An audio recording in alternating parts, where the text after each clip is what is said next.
Let me start by saying thank you to the Ohio Oil and Gas Association. Thank you to your leadership, to your officers, your board, and your staff for the giant impact you make for our state and our country. But most importantly, on behalf of the families and taxpayers of Ohio's 4th District, I want to thank all the frontline workers who are the backbone of the industry. Your hard work and commitment to harnessing these God-given resources from the earth help make America the greatest country in history. I'm told that you've heard from, or you're going to hear from, a great American from West Virginia named Senator Joe Manchin. In the mess that Speaker Pelosi and the Biden administration have created in Washington, Senator Manchin is a bright spot, and it's an honor to share an audience with him. I'm sure you share our vision of America that is energy independent. We in Ohio, and many of you sitting in this room, play a big role in turning that vision into reality. Congress plays a role as well. But as you might imagine, Congress needs to do a lot better before true energy independence can be reached. If you see me speak on the House floor or ask questions in committee, you might know that I'm not one for mincing words. So here goes. Your industry is often the #1 target of the radical environmental movement, a movement known in Washington by another name, the Democrat Party. Here's an example of what I mean. My colleague, Congressman Ro Khanna, a Democrat from California, is leading the charge in Washington right now to put your industry out of business. In a recent hearing of oil company executives, he asked the panelists, all representing major oil producers, if they would pledge to decrease production. Decrease production. Why? Well, the why should come as no surprise to many. The why starts with their sincere belief that you are in the way of them reaching their environmental goals.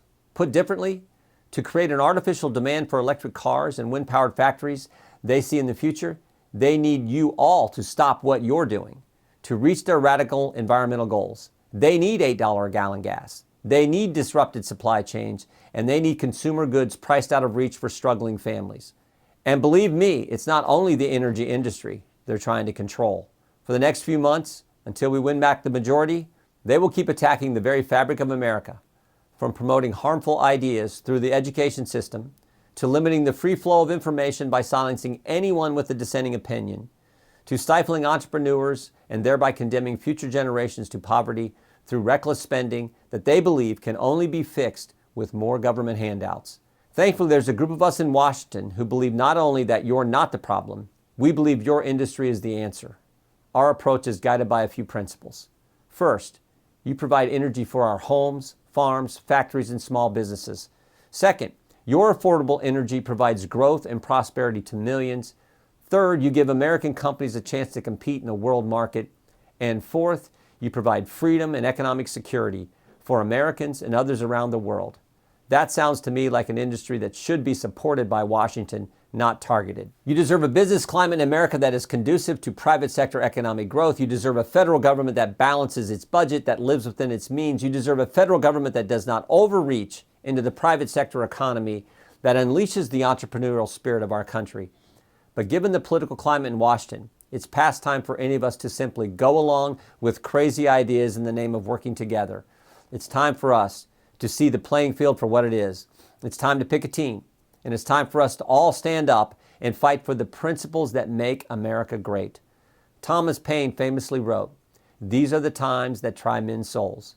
Not since the founding of our nation has the spirit of the American people and liberty endowed by our Creator been tested like today. The American dream is under attack. The ideals that are the very foundation of our country and our system of government are being eroded at an alarming rate, jeopardizing the safety, prosperity, and freedom that American citizens have long taken for granted. The time has come to reclaim our country and resurrect the American dream by reviving respect for the ideals that have always made this country great and taking bold action to restore the government of the people, by the people, and for the people that our founders established for us.